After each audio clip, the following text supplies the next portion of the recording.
Boomers.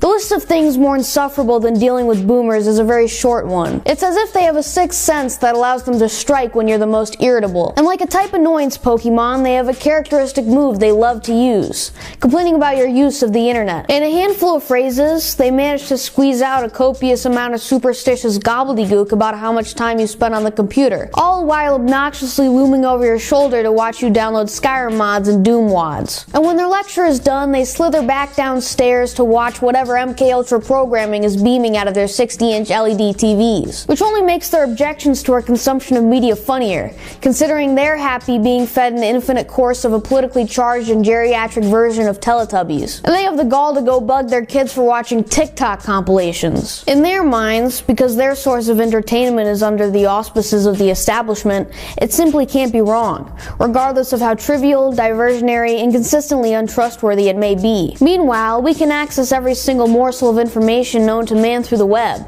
but there are no flashy credit card ads lodged in it, which basically means it can't be reliable. It's almost poetic how the big screen the boomer sits in front of gives so little in the way of anything, while the little screens they so despise are a window to the endless expanses of the internet. And perhaps that's what truly annoys them. The lack of main guidelines, the all-too-open nature of the internet, and all of the esoteric info it offers without any filters. The skepticism it symbolizes must really grind the gears of people whose main interest is just to not bother anymore. The boomer's MO is blissful ignorance. The prospect of questioning the current authority is a foreign one to them. True patriots don't question the government. And alternatively, true Democrats don't peddle preposterous conspiracy theories. Boomers are perpetually tangled in the minutiae of the Euclidean political spectrum, never able to see a bigger picture or realize how much trouble the democratic process causes them daily. Instead, they're entertained by the little hell world they've fashioned, relishing in their encyclopedic knowledge of Hillary's emails and Trump's mishaps. In their heyday, everything the American boomer needed was handed to them since childhood. College costing a few $100, but ultimately unnecessary because you could get a good salary without a diploma. And if you didn't like your job, cross the street and find a new one. Owning real estate and being married by 22 is just the standard. So the trust in the ships that ruled over their waters was at an all-time high. But, as Dostoevsky once said, if you give man economic prosperity so that he has nothing to do but eat cake, sleep, and continue the species, he will still play you some nasty trick out of sheer ingratitude. With hardship absent, there is no motivation to understand the ethics that drove American civilization into being as wealthy as it was. This, mixed with some coordinated efforts behind the scenes, created hippies. Young people who boldly rejected all the responsibilities they were being asked to take up. As they knew they could just ride off the stability their forefathers created, the culture conveniently shifted towards joining a commune and writhing in mud as a pastime. All the excessive drug-taking and scum-sucking hedonism justified by cheaply putting a flower in the barrel of a gun and calling it a day. Like birds, they ate the fruits of superficial Prince Charming revolutionary ideology that was popular at the time. And then, they proceeded to shit out the seeds of culture-paralyzing postmodernism deep into the chest of the civilization that gave birth to them. Those seeds grew, pervasively branching out and dropping various kinds of detriment into society. Bauhaus into the arts, Frankfurt and Foucault into academia, the list goes on. I confidently blame universities for the decrepit state of the millennial generation, but the self-destructive philosophies they imparted onto their students weren't brought here by Soviet missiles. No.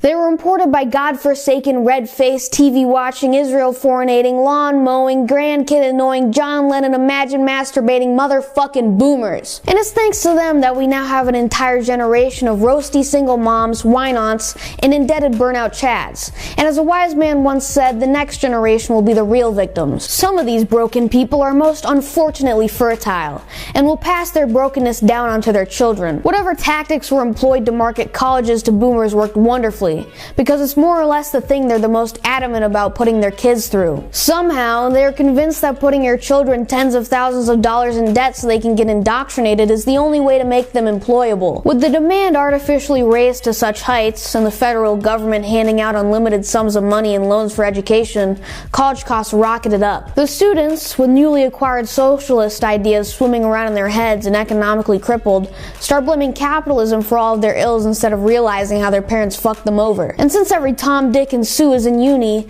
it's now a 4-year kindergarten campus while simultaneously being a Fallout whorehouse chock full of chems. But none of this matters to the boomer, whose idealization of college is almost erotic, perhaps because of his own experiences with it as the hippie he once was. Never mind that their daughters have HPV and their sons are getting in bisexual ketamine orgies. That dinky cap and diploma that's plummeting in market value are status symbols that they just can't live without. For what will all their boomer peers think of them?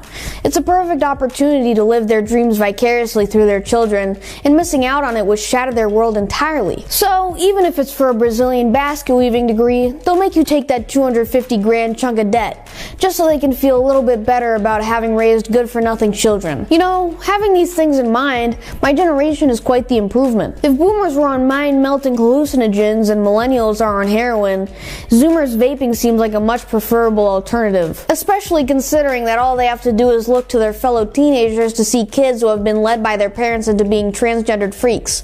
I'm surprised we're not on heroin too, but we're far too tech-savvy to resort to chemicals for escapism. We don't play Minecraft as much because we're work-ethicless bums who are addicted to video games. We do it because every nook and cranny of our lives is being invaded by a nightmare we didn't create and want nothing to do with. Even first-person shooters have imported transgendered wheelchair-bound World War II soldiers. Everything is a symptom of what this generation of thick-headed old fucks got us into. Even after fucking everything up for us, they still have the nerve to look down upon our pastimes when theirs is watching the horrors they've wreaked on their successors getting live coverage on Fox and CNN as they polish their brand new motorcycle. Please tell me, how else are we supposed to deal with seeing the mainstream trying to directly molest us, maim us, castrate us, and tell us we're supposed to be gay? None of which is a byproduct of our actions, rather being ultimately the fault of the ignorance of our predecessors. Burying ourselves in Minecraft is the only solace we have, and it's a relatively benign one when compared with what previous generations did in their free time. Furthermore, not only are we expected to cope with the issues we face quietly, we're expected to solve them. We must be disarmed and have our backpacks transparent because of a mental health issue we didn't create. We're supposed to economically undermine ourselves because of a vague global pollution issue that people all across the world are at fault for. We're the scapegoats because our parents are absent and our older siblings are pharmacologically disabled. It's one thing to have to dish out money for stupid debts we got ourselves into.